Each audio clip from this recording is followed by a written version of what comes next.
మహాతలం మాయదర్పణం 9వ భాగం. రాజైన మౌర్యవీరుడు విజయసేనుడికి తమ పూర్వీకుడైన మౌర్యుడి గురించి ఇలా వివరించసాగాడు. ఒకనాడు మౌర్యుడు సభలో కొలువుతీరి ఉన్నాడు. ఆ సమయంలో ఒక మానవుడు సభలోకి ప్రవేశించాడు. ఆ మానవుడిని అందరూ ఆశ్చర్యంగా చూశారు. కారణం, మహాతల లోకవాసులు మానవులను ఎప్పుడు చూడకపోవడమే. ఆ మానవుడు మౌర్యుడికి నమస్కరించాడు. మహారాజా, నేను భూలోకం నుండి ఈ మహాతల లోకానికి మీ సహాయం కోరి వచ్చానని పలికాడు. అది విన్న మౌర్యుడు ఆశ్చర్యపోయాడు. భూలోకం నుండి ఎవరూ చేరలేని దుర్లభమైన మహాతల లోకానికి ఒక మానవుడు సాయం అర్థించి రావడమా అనుకుంటూ, మానవ, తమకు ఎలాంటి సహాయమైనా సరే చేస్తానంటూ మాట ఇచ్చాడు. అయితే మహారాజా, నాకు ఎలాంటి సహాయం కావాలో తమకు ఏకాంతంలో మాత్రమే విన్నవించుకుంటాను అన్నాడు ఆ మానవుడు. సరేనని మౌర్యుడు ఆ మానవుడిని తన ఏకాంత మందిరంలోకి తీసుకెళ్లాడు. అప్పుడు ఆ మానవుడు, మహారాజా, నాకు నాగమణి చూర్ణం కావాలని అడిగాడు. అది విన్న మౌర్యుడు ఆశ్చర్యచకితుడయ్యాడు. ఆ నాగమణి చూర్ణం మహాశక్తివంతమైంది. ఆ చూర్ణాన్ని ఉపయోగించి అనేక అసాధ్యమైన ఫలితాలను పొందవచ్చు. మౌర్యుడు సభలో అందరి ఎదుట ఆ మానవుడికి సహాయం చేస్తానని మాట ఇచ్చాడు కనుక నాగమణి చూర్ణం ఇవ్వాలనుకున్నాడు. ఆ మానవుడిని అక్కడ ఉండమని చెప్పి లోపలికి వెళ్ళాడు. అక్కడ ఉన్న ఆ మానవుడు చుట్టూ పరికిస్తున్నాడు. అక్కడ అతనికి మాయాదర్పణం కనిపించింది. ఆ మాయాదర్పణాన్ని చూడగానే దానిని దొంగిలించి అక్కడి నుంచి బయటపడ్డాడు. మౌర్యుడు నాగమణి చూర్ణం తీసుకొచ్చేలోపు ఆ మానవుడు మాయాదర్పణంతో సహా అక్కడి నుండి మాయమైపోయాడు. దర్పణం లేదని తెలుసుకున్న మౌర్యుడు మహాతల లోకాన్ని మొత్తం అప్రమత్తం చేశాడు. అందరూ అప్రమత్తమై ఆ మానవుడిని వెంటాడేలోపు అతడు తన అసలు రూపమైన మాంత్రిక రూపంలోకి మారిపోయి అక్కడి నుండి జారుకున్నాడు. మాంత్రికుడి వేషాన్ని మౌర్యుడికి మహాతల భటులు వర్ణించి చెప్పారు. కొంత దూరం వరకే ఆ మాంత్రికుడిని వెంబడించిన భటులు మహాతల లోకాన్ని దాటి ముందుకు వెళ్ళలేకపోయారు. భూలోకం చేరుకున్న మాంత్రికుడు తన గుహకు వెళ్ళిపోయాడు. మౌర్యుడు ఎంతో బాధపడుతూ హాటకేశ్వరుడిని ప్రార్థించాడు. హాటకేశ్వరుడు ప్రత్యక్షమయ్యాడు. మౌర్య మహారాజా, చింతించవలదు. ఆ మాయాదర్పణం మాంత్రికుడు అధీనంలో ఉండబోదు అని చెప్పి మాయమైపోయాడు.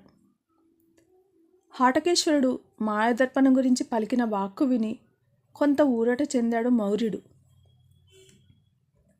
మహాతల లోకం నుండి మాయాదర్పణాన్ని దొంగిలించిన మాంత్రికుడు మంత్రవాదుడు తన గుహకు సాధ్యమైనంత వేగం చేరుకోవాలని ఆరాటంగా వెళ్తున్నాడు. ఉన్నట్టుండి భుజం మీద ఉన్న మాయాదర్పణం బరువుగా తోచింది. మహాతల లోకం నుండి రావడం వలన కలిగిన బడలిక వల్ల బరువుగా తోస్తుందనుకున్నాడు మంత్రవాదుడు. కానీ బరువు భరించలేక 2 చేతులతో పట్టుకున్నాడు. రాను రాను మాయాదర్పణం బరువు పెరిగిపోయింది. మోయలేని భారంగా మారిపోయింది. ఆ భారాన్ని భరించలేక మంత్రవాదుడు మాయాదర్పణాన్ని నేల మీద ఉంచాడు. అంతే, ఇక ఆ మాయాదర్పణం మరీ కదల్లేదు.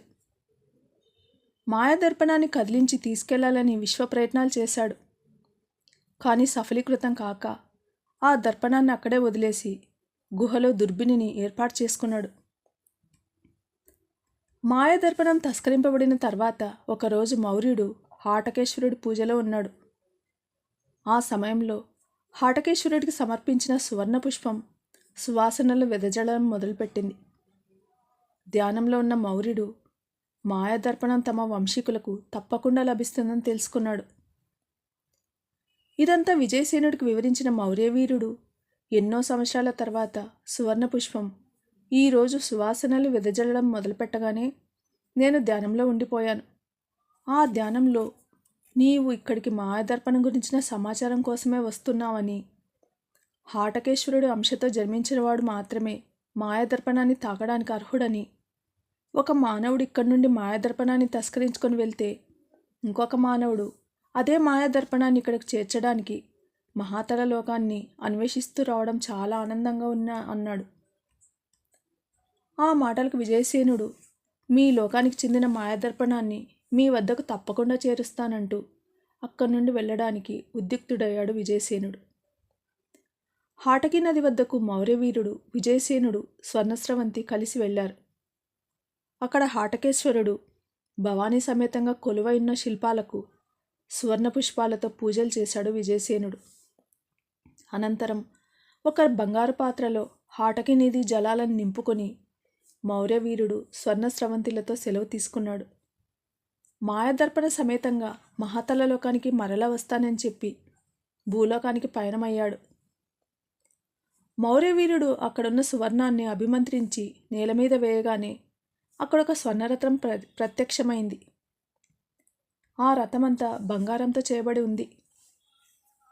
ఆ రథాన్ని అధిరోహించమని కోరిన మౌర్యవీరుడికి నమస్కరించి స్వర్ణస్రవంతికి కనులతోనే వీడ్కోలు చెప్పి ఆ రథంలో ఆసీనుడయ్యాడు విజయసేనుడు. వారిద్దరూ చూస్తుండగానే వాయువేగంతో అక్కడి నుండి కనుమరుగైపోయింది స్వర్ణరథం. మాయాముని వేషంలో ఉన్న మంత్రవాదుడు ఆ మాయాదర్పణం పరిసర ప్రాంతాల్లోనే సంచరిస్తూ విజయసేనుడి కోసం వేచి ఉన్నాడు. విజయసేనుడి ద్వారా మాయాదర్పణాన్ని తన గుహకు చేర్చుకొని ఆ మాయాదర్పణం ద్వారా అన్ని లోకాలను తన ఆధీనంలో ఉంచుకోవాలని కలలు కంటున్నాడు మంత్రవాదుడు. అంతలో కూష్మాండ నవ్వు గుహంతటా ప్రతిధ్వనించడం విన్న మంత్రవాదుడు, కూష్మాండ, ఏమిటా నవ్వు అని గర్జించి అడిగాడు. అందుకు ఆ గుమ్మడికాయ భూతం, మహామాంత్రిక, చంద్రుడికి 16 కళలు ఉన్న క్షణాల్లో జన్మించిన వారిని ఇప్పటికీ 3 బలి ఇచ్చావు. 300 సంవత్సరాల నుండి జీవిస్తున్నావు. ఆ 300 సంవత్సరాల్లో ఇంకో 5 దినాలలో ముగియనున్నాయి. చంద్రుడికి 16 కళలు ఉన్న క్షణాలలో జన్మించిన వ్యక్తిని ఇప్పుడు ఎక్కడి నుండి తీసుకొస్తావు? సమయం మించిపోయిందంటూ గుహ దద్దరిల్లేలా వికటంగా నవ్వసాగింది కూష్మాండ. ఆ నవ్వులు వింటూ మారు మాట్లాడక ఆలోచనలో మునిగిపోయాడు మంత్రవాదుడు. కొద్దిసేపటి తర్వాత దుర్బిని కేసు చూస్తూ ఒక్కసారిగా ఉలిక్కిపడ్డాడు మంత్రవాదుడు. విజయసేనుడు మహాతల లోకం నుండి వచ్చి మాయాదర్పణం వద్దకు చేరుకున్నాడు. అది చూసిన మంత్రవాదుడు హుటాహుటిన మాయాదర్పణం వద్దకు బయలుదేరాడు. తర్వాత ఏం జరిగింది వింటూనే ఉండండి. మహాతలం మాయాదర్పణం.